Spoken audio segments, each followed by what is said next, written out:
Well, global markets were strained today after the U.S. hiked interest rates by another 75 basis points. That fed into the local market, with the all-share down by just under 2%. Wayne Mccurrie is from FNB Wealth and Investments. He joins us now. Wayne, thanks indeed for your time. Just before we get into the markets, Wayne, just your take. I mean, Glencore, that fine, equivalent to about 5.7 billion rand, 280 million pounds. What's your take on that court ruling today? Well, it's very good news that bribery has now been punished and found guilty in a court of law with a hefty fine. And I sincerely hope they do go after the individuals at fault in this, the ones who committed these crimes. So I think it's fantastic news. As far as the share price is concerned, everyone knows this. They knew more or less the quantum of a fine they were going to pay. So it's not new news to the market, and hence the share price is actually at sort of quite high levels, and it hasn't come off on the back of this news because, as I said, it's well known. Yeah, it'll be interesting to see how it further pans out, with the US also expecting to take action. All right, let's move to the markets. Bloodbath on the local market today. And of course, after the US raising rates once again, there doesn't seem to be any pause there. And it just looks like the central bank there, cautioning and saying that, look, there's not going to be any sort of holding back, so don't take that as a given. And you could see the markets responding. I mean, it was red locally as well. Look, the overseas market started off quite sharply down, but they've actually recovered a lot of those losses. So there was a reaction to it. So I wouldn't be surprised if our markets actually go up a little bit tomorrow. What the Federal Reserve said was what they've been saying for a very long time now.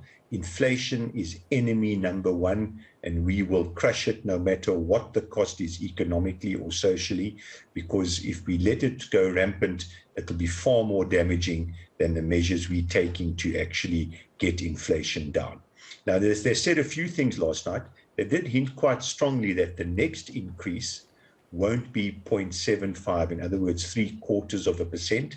And that was also a little bit anticipated. But what really spooked the market was that they said the peak level, the ultimate level, the terminal level, that's the phraseology they use, may be higher than what we initially anticipated. So they say the pace might slow down, but the absolute level we go to might be higher. But everything's judged, on a month-to-month basis. They can't see the future, same as we can't see the future. And inflation is going to fall rapidly in America and across the whole world, let's say in the middle of next year. It is going to fall quite materially. And they will take that into account at that stage. Oil prices down, food prices are down, commodity prices are down. A recession is on its way in the major economies, and nothing sorts out wage inflation and all inflation, quite frankly, as efficiently as a recession does. But at the moment, we're still in the rising interest rate part of this cycle. But interest rates will be cut in end of next year, beginning of 2023 again. It's a cycle.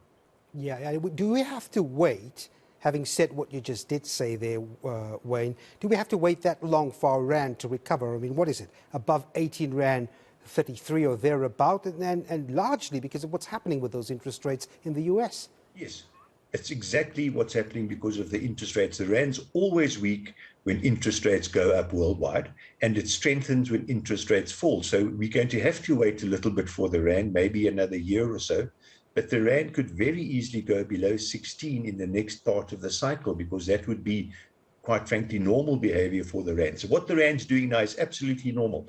It weakens in a global recessionary environment with high interest rates and high inflation, and it strengthens when inflation falls and interest rates fall. So, once again, we're going through quite frankly, what is a very normal cycle. And just before I let you go, Wayne, Sibanye-Stillwater, I mean, this was a share at one stage that, it was a must-have share. But now I see everything from strikes to flooding hurting it, down about 10% today alone. Quick reaction from you on that one. Well, look there. I mean, obviously, markets are down in total, but Sibanye came out with an operations update, and their earnings, specifically in America, actually come down quite sharply. But maybe what really got the market going was their costs of production per kilogram in PGMs. Well, in fact, all of their products has actually gone up quite materially, and I think that spooked the market. But yes, this was a go-go share at one stage, but it certainly is not quite a go-go share at the moment. All right, Wayne Mccurrie from FNB Wealth and Investments. Thanks very much indeed for that take on today's market activity. Quick look